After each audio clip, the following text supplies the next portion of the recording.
Hey everybody, welcome back. I thought I would post another quick video, and ironically I'm on the road to the tournament, so I thought I'd do a quick talk about my list just as I'm driving along here, and let you know kind of what I'm bringing today, and let's just see if it works. So just starting off, I have the Fire Lance Star Host as well as the Heavens Watch Star Host, 2 battalions in my list, so that basically this is a 3-drop army. I did use some allies with some Stormcast Eternal, but other than that, it's basically these 2 battalions, and then I filled them up accordingly up into 2,000 points. The nice thing about both of these is it kind of just gives you, I think the Fire Lance gives you a nice punch and some mortal wounds, which Seraph definitely are lacking in. And the Heavens Watch one gives you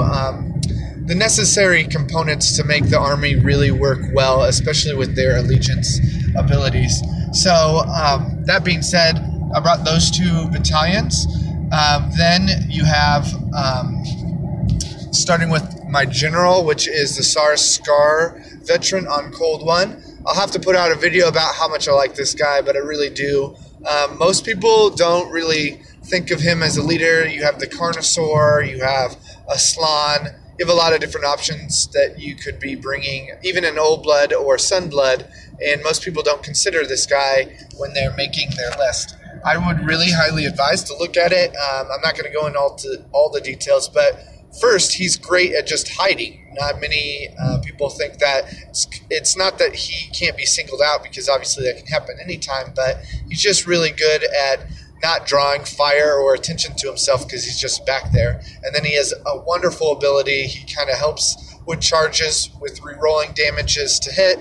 And then also, additionally, he gives your cold one, the mount that you're riding on those, an extra bite. And we all know from rolling dice in the past that it's never the rider who does all the damage. It's always what he's riding.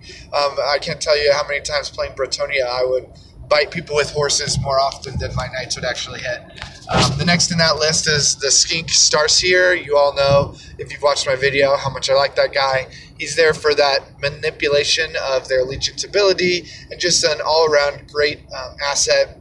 Also, sporting flying and a 4-up save is not bad for a skink. Not that he's going to survive a long time, but it isn't bad. It could be worse, definitely in our list. Next up is the other 2 heroes that are from the Seraph side of things, the Skink Star Priest and the Skink Star Priest and the Skink Priest, excuse me. I've talked a little bit about the Skink Priest. My actual favorite wizard in the army is the Skink Star Priest. And ironically, I'm running him again today. He's just got such a wonderful power to give -1s to hit on a unit, or like you can give it to your enemy, so that one unit has -1 to hit anything they're going to hit, or you can give it to one of your units and protect them. It's kind of a really good utility piece, and I would bring 2 of these normally in a game until I unlocked the Starseer and saw how good he can be too. The last little hero that we have in this list, so 5 heroes, is the Lord Lichter. I haven't done any reviews on him either, but I actually, this is kind of a test to see how good he's going to do. But I actually really appreciate the fact that he can kind of do some more mortal wounds.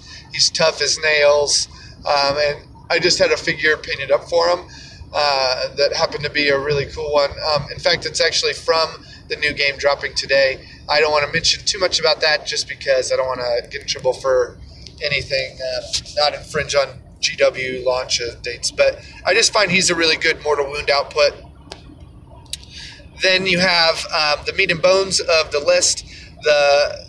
The first part being that Fire Lance. I have 2 units of 10 and a unit of 5. You don't see the unit of 5 because it's on the next part, but the 2 units of 10, one of them has clubs, one of them has spears.